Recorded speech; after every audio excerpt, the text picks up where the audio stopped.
Tim Pool just had a secret meeting, literally had a secret That is the next thing on the agenda. Benjamin Netanyahu. Go for it. Fuck that. Fuck these people. You are a fraud or retarded. Get fucked. Secret. Like, but dude, I think that's just what happens. Like, if you reach Tim Pool's level for whatever reason, you know, like, you are approached and, you know, like, I don't know, maybe there's pressure to, you know, that we don't know about. Wherever Netanyahu was staying, there was a secret meeting that was set up for all of these influencers, including Dave Rubin, Tim Pool, and several others, to go and meet with Benjamin Netanyahu and ask him some questions. I just want to make it very clear, Tim Pool shared this clip as a win for himself. I was invited to a private roundtable meeting with Prime Minister Benjamin Netanyahu.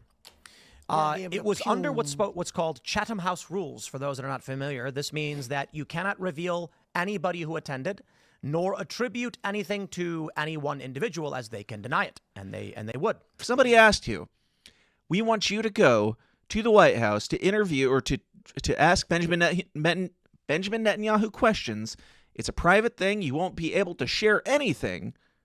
Would you still do it? I think I would. I think I'd be kind of terrified, but yeah, that would be my first thought. But I would still, because I keep it real though. I would be like, oh shit, this motherfucker has heard me talk about him, and which is why we would never get the invite. But yes, if Exactly. we did, like, which brings me to my next point: why the fuck do they want to talk to you and Dave Rubin? Most people didn't know what Chatham House meant. So, with all due respect, it's funny because they bring us into the Blair House, which is where Netanyahu was staying. And immediately people are walking around with their cameras, their phones up. They actually took our phones from us. And I legit thought they would maintain Chatham House rules, meaning you can't quote the prime minister, you can't quote his officials and the other people who were there, but you can report what was said generally. If you wanted an official quote on a specific matter, you would then ask an official once the meeting was wrapped, and they'd provide you the exact quote. Or they would just say outright, like, we haven't put our quotes on that one. Why do they need that much lockdown on what is said and who said it and who was there for this thing? Like, that would immediately make me like, do I have to don the robe and put on the mask too to join this meeting? Imagine handing over your phone to Mossad. Right. What the fuck's the matter with you? I'm going to go ahead and say, as arrogantly as I can to everyone else who was there, I hope you all hear me, because I'm saying this somewhat facetiously. I think I was the only one that asked a real question. Now that I've pissed off all the other journalists and individuals who were there. I wasn't there, and I'm not a journalist. And it's like, dude, shut the fuck up. Like, I already had my skepticism about your engagement in this thing, but now you're like, well, I know what Chatham House rules are because I'm a journalist, and I think I was the only person who asked a good, decent question there because, what do you guys think? Now that I've pissed off everybody.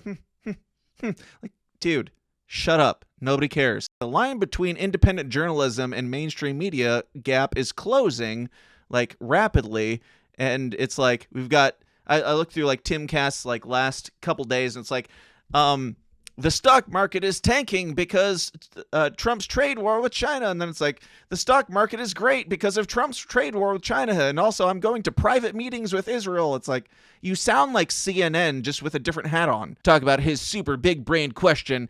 Now, everybody else's stupid questions were like, hey, what the fuck?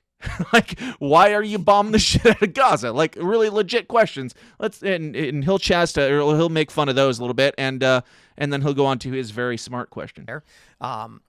Most people were asking what I would describe as, I don't know, I felt like pretty obvious questions. Is there going to be a war with Iran? Do you think the nuclear talks are going to be good?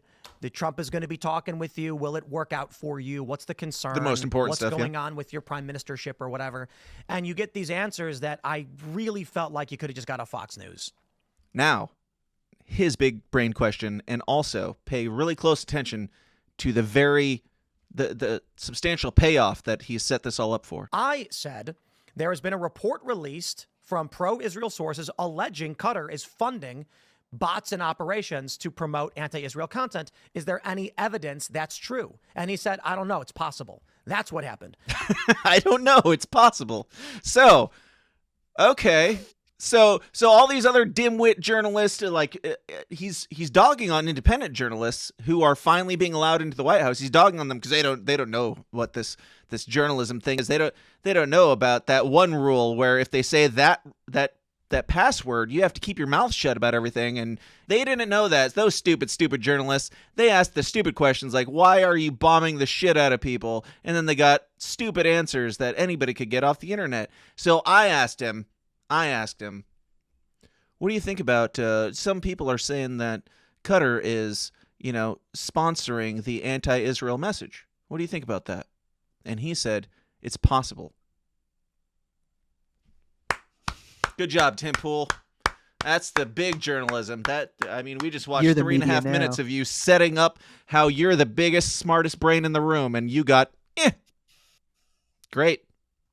Cool. Was it worth your soul?